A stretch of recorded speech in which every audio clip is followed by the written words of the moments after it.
C'est une nouveauté, des chambres d'hôtes et des gîtes font leur apparition en centre-ville. C'est l'une des plus grandes enseignes du genre qui propose désormais ce concept, l'occasion de profiter en centre-ville du confort d'un gîte. En plus, 2 logements de ce type ont ouvert leurs portes à Saint-Denis-la-Bretèche. Un à Chatou, c'est là-bas qu'Anaïs Renevier a participé à l'inspection des lieux. Située sur le boulevard principal de Chatou, une maison atypique.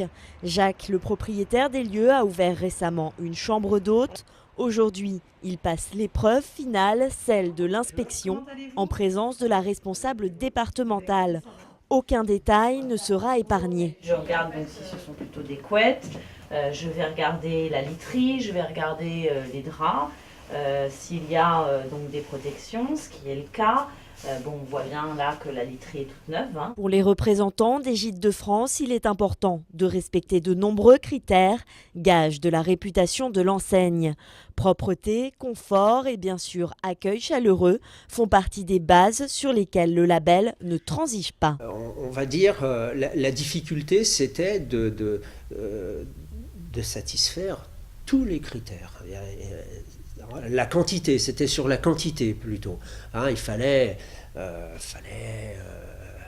s'occuper des équipements, il fallait s'occuper de la déco, il fallait s'occuper de... Voilà. Les propriétaires se voient ensuite remettre un nombre d'épis ou une appellation classique ou premium.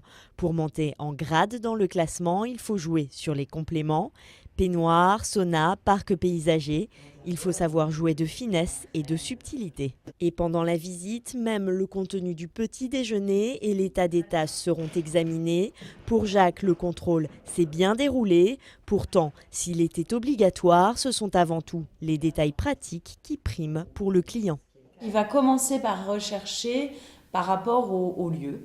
Ensuite, il va rechercher par rapport à la capacité. Finalement, vont rentrer en compte plus des notions, je dirais, de goût que des notions d'épi. Et je crois aussi qu'il a en dernier lieu la question des épis, finalement, qui vient en confirmation. Département touristique et bassin économique, les Yvelines ne manquent pas de visiteurs potentiels. Ils pourront profiter de quelques 80 hébergements du label. Tous ne cherchent qu'une chose, se sentir comme chez eux et au meilleur prix.